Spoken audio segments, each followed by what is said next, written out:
Muy buenas noches. La FIL Lima les da la bienvenida. A continuación, le invitamos a la presentación de 100 años de Chabuca Granda, presentación del primer cancionero con letras inéditas. Participan Teresa Fuller, Lucho González, Nelson Alvarado, Adriana Miró Quesada y Julio Mendivil. Esta actividad está organizada por la Fundación BBVA. Vive la experiencia FIL ahora desde el mundo digital. Gracias. Buenas noches a todos. Les doy la bienvenida a esta mesa de conversación para la presentación del libro Cantarureando Canterurías, cancionero y letras inéditas de Chabuca Granda. Soy Adriana Miró Quesada, gerente general del Grupo Editorial Cosas y directora de este libro. Tengo el privilegio y enorme gusto de haber sido convocada por la Fundación BBVA para moderar esta mesa que conmemora a Chabuca Granda hoy, el día de su centenario. Grupo Editorial Cosas y Fundación BBVA presentan este volumen que tiene como fin preservar el invaluable legado de Chabuca Granda para nuestro país y el mundo. Cantarureando Canterurías es el primero en recopilar el catálogo completo del artista. Reúne sus 100 canciones y por primera vez presenta sus más de 100 textos inéditos.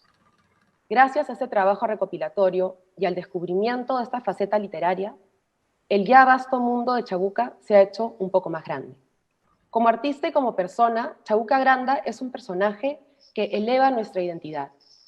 Con su talento creativo, innovador y original, su amor por sus raíces, su orgullo por su pueblo, su puna brava, como se refiere a Cotabambas, su lugar de origen en Apurímac.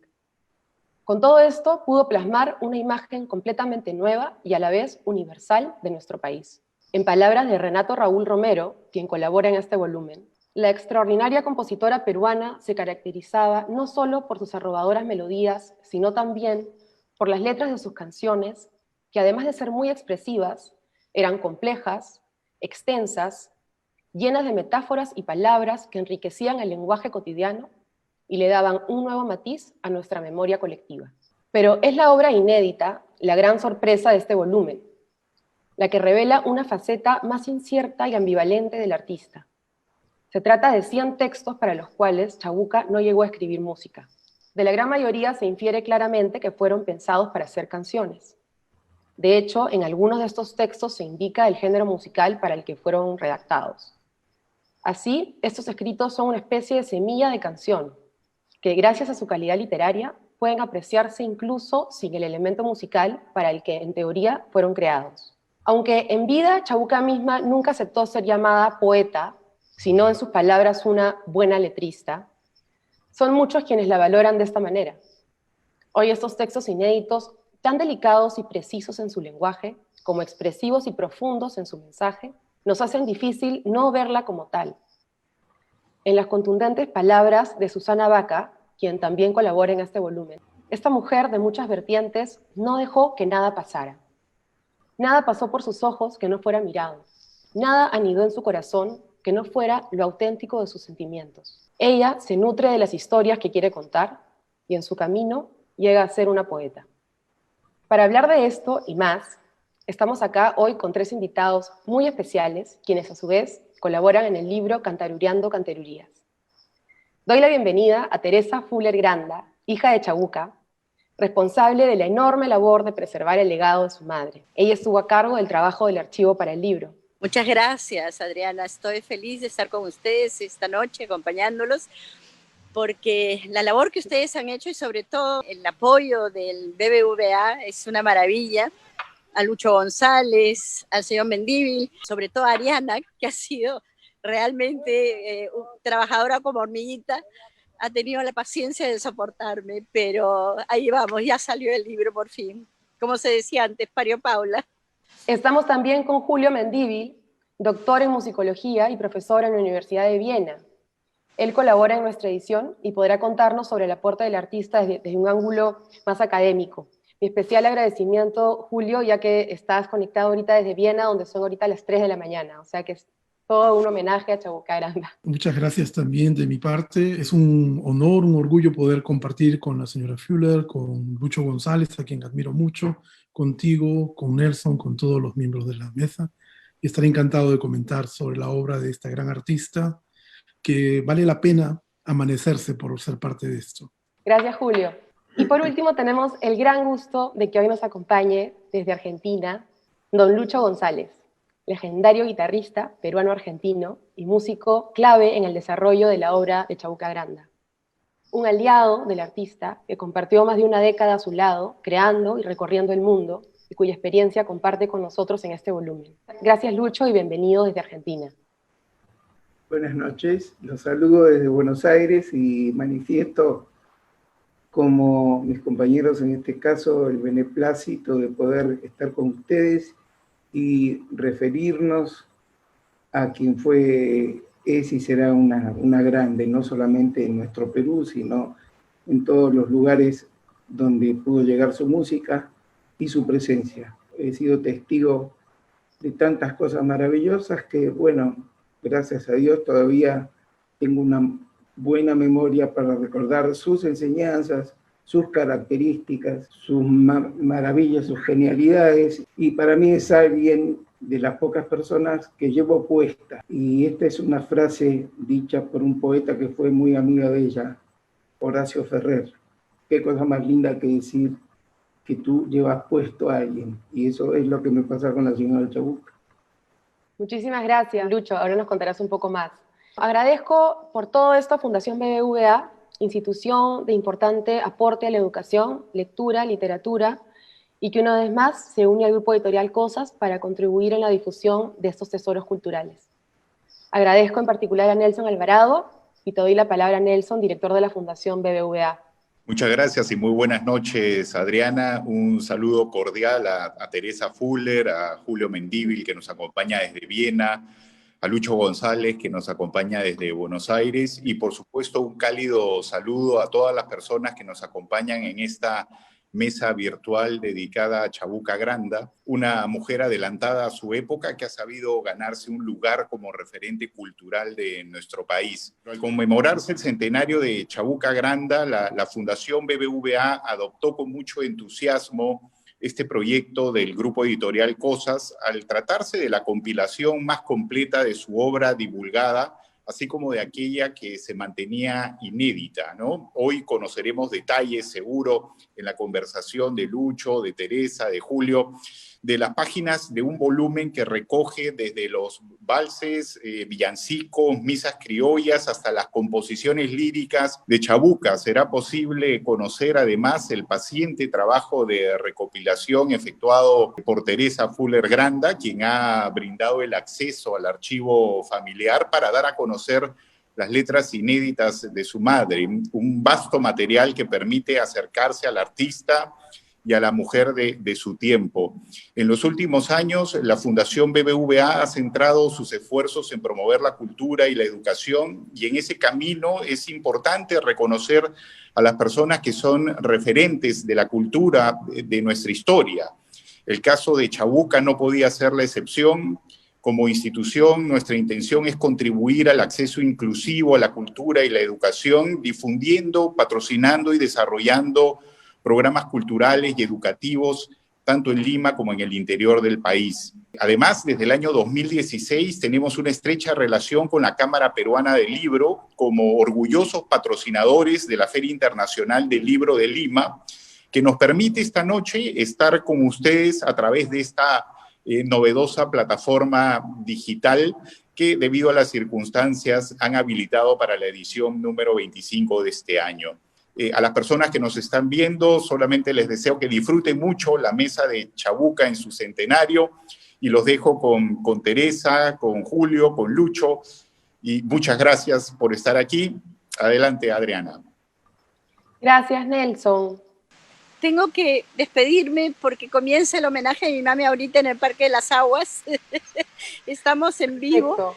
Y el alcalde está llamando, así que mil gracias por todo el trabajo que han hecho. Le agradezco al señor Mendívil, a Lucho González y al señor del BBVA, y a ti, a Ariana.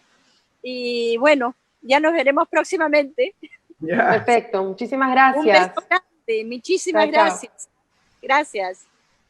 Conversemos, por favor, para empezar, de la primera etapa de Chabuca Granda. Desde los fines de los 40 hasta la década de los 50, esta etapa que nos da José Antonio, Fina Estampa y, por supuesto, La Flor de la Canela.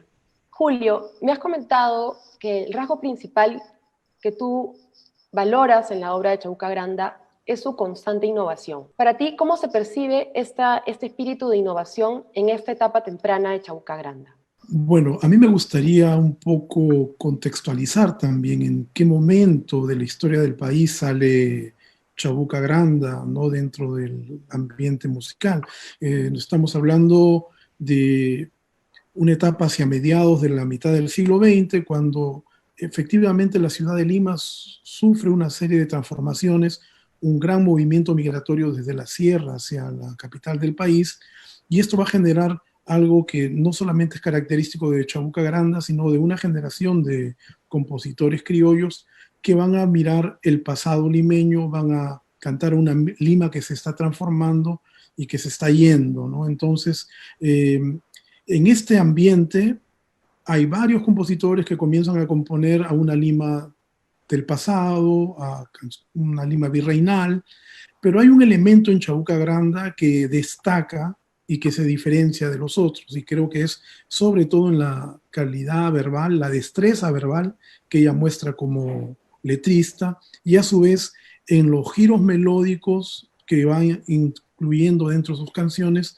que van rompiendo de una manera así muy clara con ciertos patrones, digamos, típicos de la música criolla. Entonces va entrando y saliendo de la tradición, ¿no? Para decirlo de alguna manera, y de esa manera va creando un estilo propio, ¿no? Que ya en sus primeras canciones se va sintiendo, pues, sobre todo, como digo, en la destreza verbal, un estilo muy, muy particular. Lucho, a pesar de que tú no participaste de esta etapa inicial, como joven músico, tú ya conocías el trabajo de Chabuca Granda. ¿Qué te llamaba la atención de ella como compositora en esta etapa inicial? Bueno, debo decirte que mis primeros 16 años transcurrieron en Argentina. Yo soy hijo de Javier González, primera voz de los trovadores del Perú, que a fines de los años 30 vinieron hacia Argentina en busca del éxito que al final obtuvieron. Mi padre regresó, ya casado con mi mamá, a quien conoció acá, a una gira, y esa gira se extendió y por lo tanto ya nos la dejaron viajar en el barco que nos traía de nuevo a Buenos Aires hasta que yo tuviera una edad aparente. Fueron 3 meses y ahí regresamos a Buenos Aires. Los primeros 16 años, te digo, transcurrieron ahí, y ya a punto de que mi padre decidiera nuevamente llevarnos a Buenos Aires cuando yo tendría 14 años, ya tocaba, porque todos nacemos para algo. Los guitarristas de mi padre, que yo veía en mi casa, que venían a ensayar con él interpretaba Pinglo, interpretaba a los compositores que él hablaba de la época, ¿no es cierto? Y entonces yo estaba acostumbrado a escuchar dentro de mi casa ese repertorio que él defendía tanto, sobre todo Pinglo y algunos otros compositores, como te digo, de la época.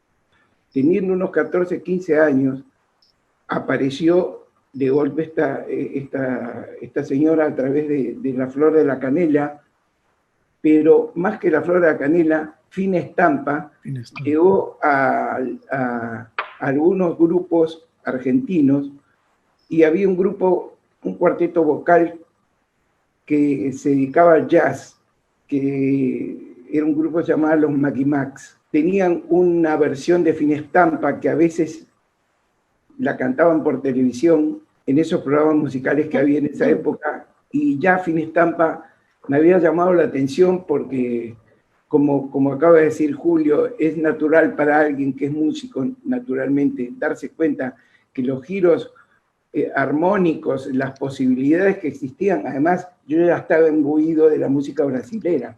Ya quien me estaba enseñando a tocar la guitarra a esa edad era yo, Gilberto, ¿no? Que recién salía el bossa nova. Así que todo eso fue motivo de que después, cuando yo me conecté con ella en los próximos años, ese estilo fue el que a ella también le llamó la atención.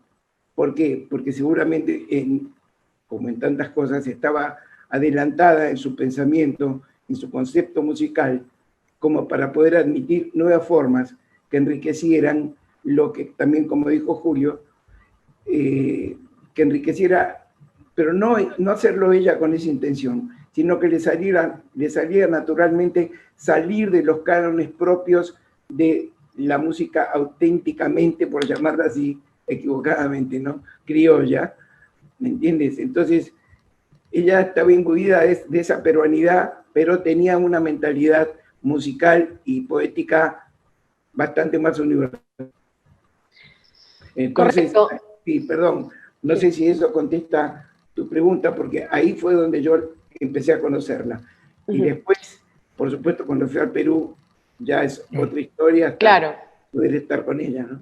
Sí, más adelante voy a preguntarte mucho sobre esa siguiente etapa.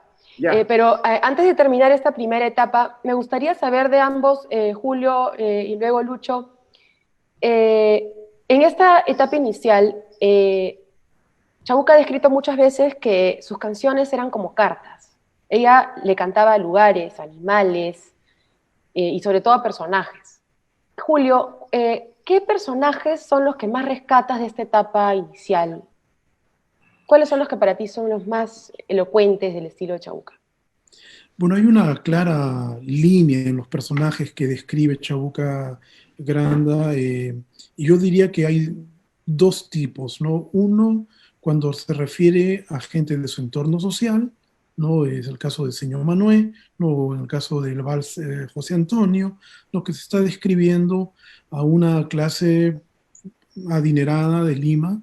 Y por otro lado, hay un canto también a personajes de los sectores populares, como el caso de La Flor de la Canela, ¿no? Con Victoria Angulo, ¿no? Un canto a una mujer sencilla del pueblo, ¿no? Y esto se va a mantener a lo largo de toda la vida de Chabuca Granda, ¿no? Pero ya empieza muy tempranamente, ¿no? El mismo tema Fina Estampa que mencionó Lucho, ¿no?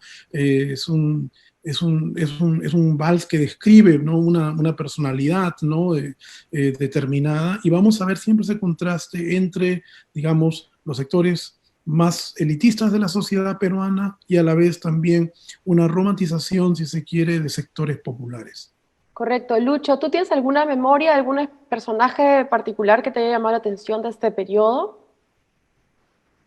No, en realidad ella empezó, sus primeros sujetos fueron la misma ciudad, Noche de Serenata, Caricia de Guitarra, o sea, Lima de Veras, ¿no? Digamos, ella decía que le podía llamar la atención una piedra, un gallo, un señor, un amigo. Por ejemplo, fíjate con lo que acabas de decir, esa diferenciación, por supuesto, criteriosa, acerca de dónde estaban dirigidas, en algunos casos, sus creaciones, ¿no es cierto? José Antonio, sí, José Antonio, señor don Manuel Solari Swain, se puede decir que eran de una clase social de Lima muy parecida a la de ella, ¿no es cierto?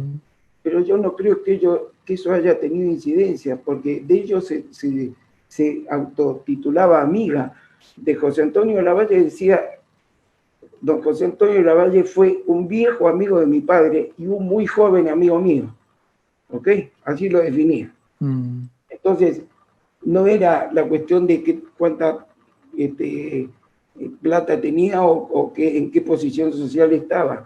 Igual Manuel Solari Swain. Sin embargo, de la señora Victoria Angulo decía que Lima se tendría que alfombrar para que ella la paseara nuevamente. Si quieren más realeza que ese concepto, decir que era una elegante señora de raza negra, ¿sí? Y lo era, porque te puedo asegurar, y ella tenía un respeto, y tenía, para ella la alcurnia en todo caso la tenía la señora Victoria Angulo, en este caso, representando, como tú bien dices, una clase social más humilde, ¿no es cierto?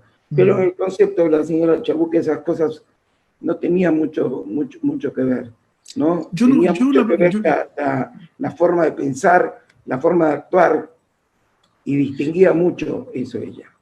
Yo la verdad no quería remarcar que, digamos, como el interés de ella en una cierta clase u otra, sino más bien hacer hincapié en que ella, claro, describía el entorno en que se movía, y eso, por supuesto, involucraba diferentes estratos sociales, ¿no? Yo creo que eso es lo importante de esta primera etapa, que se nota, pues, que es una persona que está dialogando no solamente con su entorno más cercano, sino que lo trasciende, ¿no? Y como tú dices, Lucho, ¿no? Pues también dignifica, ¿no? Los sectores populares con algunos de sus personajes. Sí, sí, es así. Yo te digo, José Antonio, señor Manuel, son, yo creo que de una segunda etapa de ella. Te digo, la primera etapa está marcada más por Lima de Veras. Claro, claro. ¿No es cierto? Ella ganó un concurso con esa canción, ganó un concurso y ahí fue donde se decidió ella, sobre todo, a empezar a componer, porque como bien explicaba ella, le daba cosa cantar esas canciones que se cantaban en la época.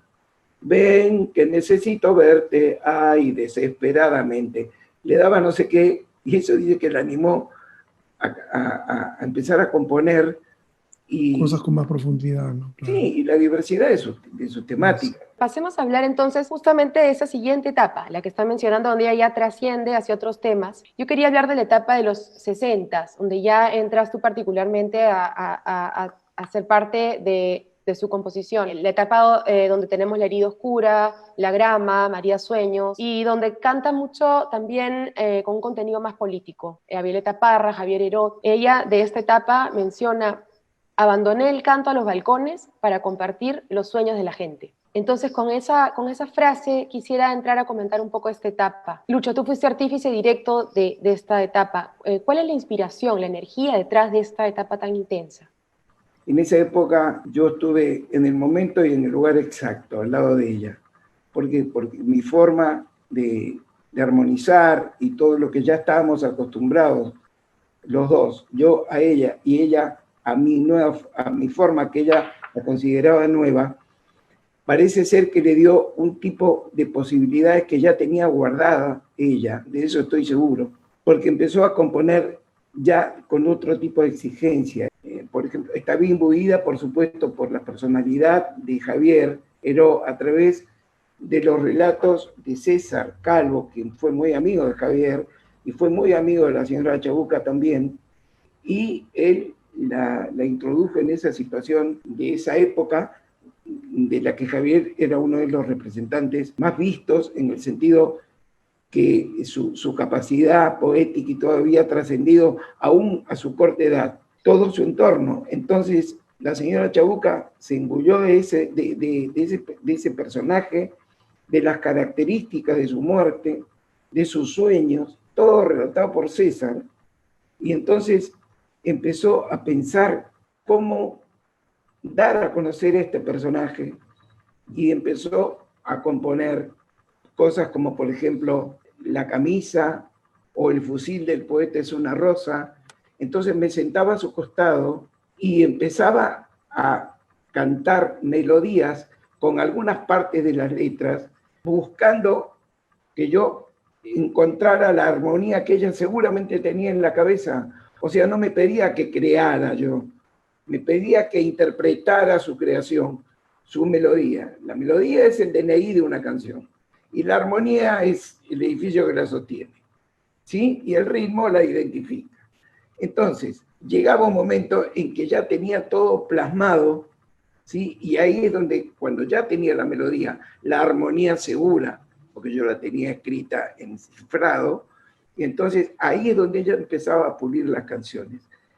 Ahora, yo no sé qué decirte, porque estaba ella, en qué incidir, porque esa es la parte técnica, pero la parte afectiva, la pasión con que ella veía este personaje, la pasión con que hizo las canciones para Violeta Parra, casi en la misma época, pero no a Violeta Parra, sino a las razones de su muerte, ¿me entiendes?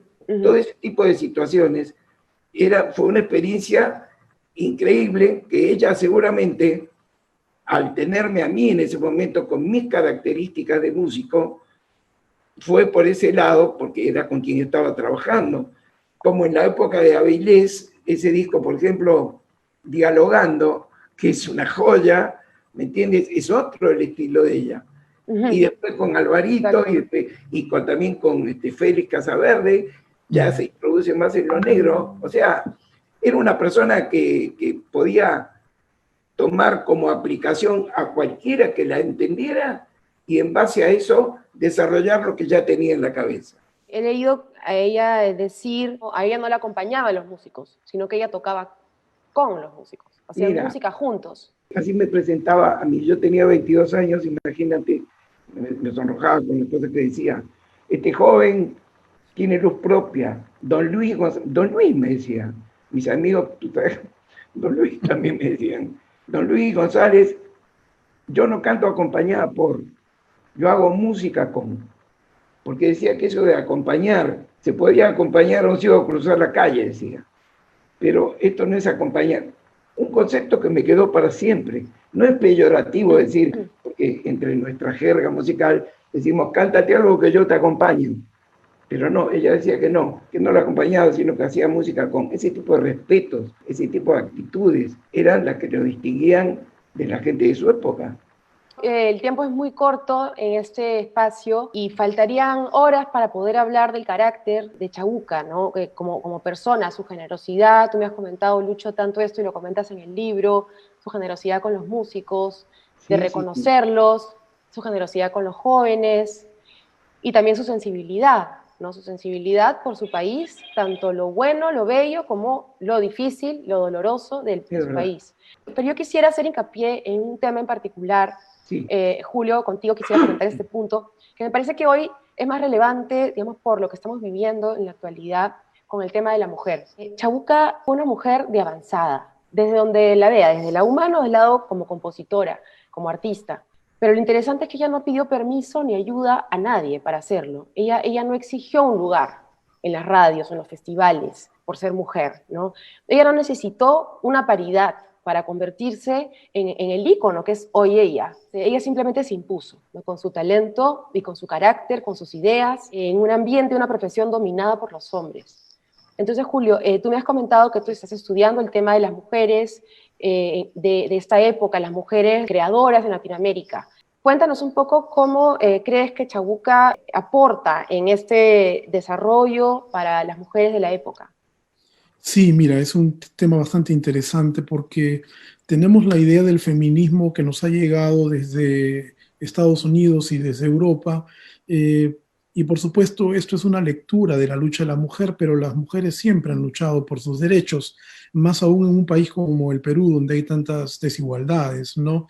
Entonces, yo creo que Chabuca Granda justamente es un buen ejemplo de una mujer que muy temprano ya rompe con los esquemas de su clase social, no rompe con los roles que se les ascribe a las mujeres dentro de nuestro país y comienza a buscar nuevas formas de ser mujer en el Perú, ¿no? A mí me parece algo que quiero remarcar porque me parece que Lucho ha sido bastante humilde en describir su trabajo con Chabuca Granda. Yo creo que Lucho, por supuesto, como guitarrista también ha sido un gran aporte con toda la influencia que él venía trayendo del bossa nova, pero también eso demuestra una característica muy especial en Chabuca Granda, el ojo que ella tenía y el respeto que ella tenía para trabajar con músicos jóvenes, ¿no? Que esto también es una manera de romper con esquemas, ¿no? En su tiempo, ¿no? Entonces ella ha sido una mujer que en muchos aspectos yo diría que fue una mujer transgresora, ¿no?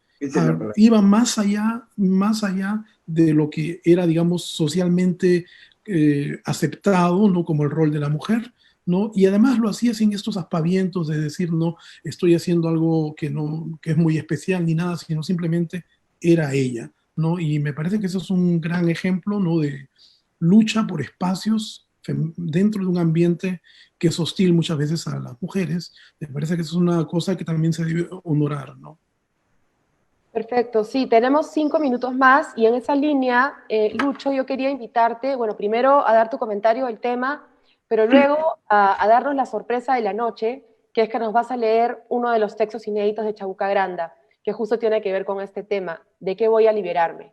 Bueno, mira, lo que acaba de decir Julio me parece que huelen las palabras. Lo ha explicado claramente. Esa transgresora es una palabra exacta para ella, y creo que nunca tuvo necesidad de luchar por un feminismo que actualmente es una lucha justa, por supuesto, de la liberación de la mujer y todo, pero ella, creo que, como también dijo Julio, la impresión es que nunca tuvo necesidad de sentirse así. Nunca tuvo necesidad. Ella consiguió lo que consiguió por su talento. Y nunca por lo menos yo tampoco la vi esgrimir necesidades de liberarse de nada. Y me di con la sorpresa de conocer este escrito de ella dentro de sus escritos aún no conocidos, ¿no? Inéditos, que pinta de cuerpo entero esta situación. Acá nos habla. ¿A quién? A los hombres, ¿no es cierto?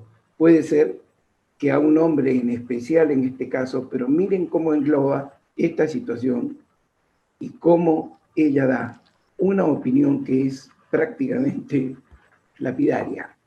Dice, ¿de qué voy a liberarme? ¿De qué voy a liberarme? ¿De qué voy a emanciparme si yo soy una mujer más libre que el pensamiento? Si usted, Señor, es el Rey y el Señor, es porque quiero, Señor, que lo sea. Sí, Señor, y gran Señor, mientras yo sea señora. Y a todo honor, gran Señor, pues, que si no soy la señora, deja usted de ser Señor. Sí, Señor. Cada cual en su derecho, que no quiero un hombre macho. Lo que quiero es hombro macho para mi sentido de hembra, para mis plácidas entrañas y majestad de pensamiento. ¡Qué caray! No olvide usted que si su puño es más fuerte, dentro de mi pensamiento traigo el desprecio que tengo para dejarlo en libertad. ¿De qué, pues? ¿De qué voy a liberarme? ¿De qué voy a emanciparme si soy toda majestad? ¿Algo más? Gracias, Lucho. No puedo pensar en una mejor persona para haber leído ese texto, que por primera vez, además, es leído públicamente. No, es una maravilla, es una maravilla, es una maravilla. Esta señora fue originaria de un lugar como nosotros, pero fue un habitante del planeta, y a veces creo que de otro. Es así, Lucho. Ha sido un placer tenerlos a ustedes aquí, cada uno con su aporte.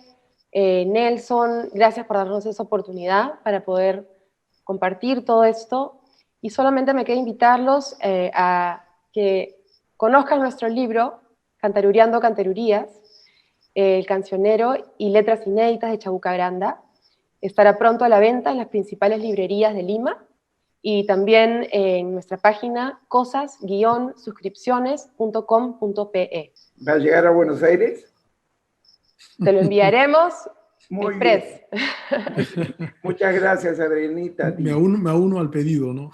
Y a Viena, sí, van a hacer muchos envíos, con un pisco también por las horas. Ah, Como agradecimiento especial. Eso mejora la parte literaria. Así es. Bueno, muchísimas gracias. Gracias a todos. Gracias por Muchas gracias acompañarnos. a ti, Adriana. Gracias a todos los que han estado con nosotros. Adiós, adiós, Nelson. Adiós, preciosos. Chao. Adiós.